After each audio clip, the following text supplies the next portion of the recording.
ඔයා මේ වෙනකොට ඒ වලට ඇප්ලයි කරලා සමහරට ඇඩ්මිෂන් උත් ඇවිල්ලා තියෙන්නේ.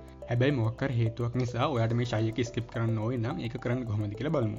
ඉතින් මුලින්ම කියන්න ඕන දේ තමයි ඔයා මේ දේ කරන්න කලින් දහස් වතාවක් හිතලා බලන්න. ඉතාමත් සාධාරණ හේතුවක් නැතුව ඔයා එහෙම කරන්න හිතනවා නම් ඒක වෙන්න පුළුවන් ඔයා ජීවිතේ කරන ලොකුම මෝඩකම. මං එහෙම කියන්නේ ඔයා ෂයි එකක් ස්කිප් කරොත් ඔයාගේ ජීවිතේ අවුරුද්දකින් පස්සට යනවා. අපේ අනාගතය ගැන අපිට නිශ්චිතව කියන්න බැරි නිසා සමහරට ඔයා ගන්න ඉතා වැරදි තීරණයක් වෙන්න පුළුවන්. ඉතින් ඔයා ෂයි එකක් ස්කිප් කරත් ඔයාගේ දෙමව්පියන්ට අමතර වියදමක් යනවා. ඔයාගේ සම්මානීය මිතුරන්ට මගහැරෙන්න පුළුවන්.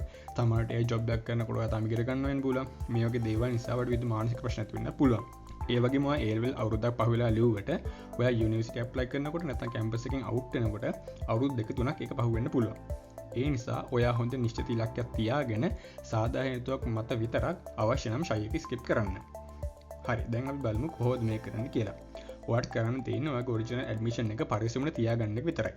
උදාහරණයක් විදිහට මොකෝ ඔයාට සෙකන්ඩ් ෂයි එක ස්කිප් කරන්න ඕනේ. හිතන්නකෝ ඔයාට ඕනේ සෙකන්ඩ් ෂයි එක ස්කිප් කරන්න. ඔයා සෙකන්ඩ් ෂයි එකේ එක ප්‍රශ්න පත්‍රයක එක කොටසකට ලිව්ව කියන්නේ ඔයාගේ ෂයි එක ඉවරයි. ඊළඟට ඔයාලා තියෙන තර්ඩ් ෂයි එක. ඔයා එක්සෑම් එකට ගියාට පස්සේ ඔයාගේ ඇඩ්මිෂන් එක එක්සැමිනර්ස්ලා ගන්නවා. ඉතින් ඔයාට සාක්ෂියක් නැහැ එයාට ෂයි එක ස්කිප් කරා කියන්න. මොකද එයාලා ඉන්ස්ට්‍රක්ෂන් වල පැහැදිලිව කියලා තියෙනවා කිසිදු විෂයකට පෙනී නොසිටි බව ඔප්පු කිරීමට එකම සාක්ෂිය වන්නේ තමන් වෙත නිකුත් කර ඇති ප්‍රවේශ පත්‍රය ආරක්ෂා සහිතව තබා ගැනීම පමණි. ඒ සම්බන්ධයෙන් වෛද්‍ය සහතික හෝ වෙනත් ඉල්ලීම් මෙම දෙපාර්තමේන්තුවට ඉදිරිපත් කිරීම අවශ්‍ය නොවේ. ඉතින් ඔයාට පැහැදිලි ඇති ෂයි එකක් ස්කිප් කරන්න ඕනි නම් ඔයා එක සබ්ජෙක්ට් එකක්වත් ලියන්නේ නැතුව ඇඩ්මිෂන් එක පරිස්සමෙන් ළඟ තියාගන්න.